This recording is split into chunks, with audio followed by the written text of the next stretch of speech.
અહીંયા જેને જે તાકડધીના કરવા હોય કરજો.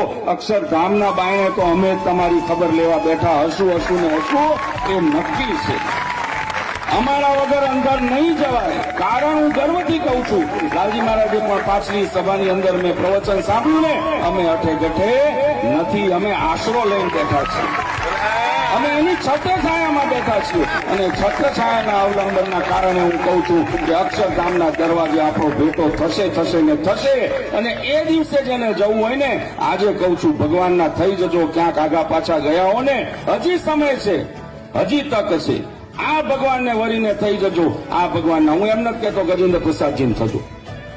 ફરી કહું છું, હું એમ આગ્રહ નથી કરતો ગજેન્દ્ર પ્રસાદજી મહારાજના થજો, કારણ કે અજેન્દ્ર પ્રસાદજી મહારાજનો કોઈ નિસ્વાર્થ છે જ નહીં. અજેન્દ્ર પ્રસાદજી મહારાજે આટલા વર્ષ જે દાખલો કર્યો, આપણે બધાએ ગઈએ છીએ કે અમે ભોગ્યું. શું ભોગ્યું? ભલા માણસ નાનકડી રૂમમાંથી 800 કરોડની પ્રોપર્ટી બનાવીને પાછા કે ભોગ્યું. લ્યો, ગયા ત્યારે શું હતું? નાનકડી ઓયડી હતી. મંદિર જોયું છે ને?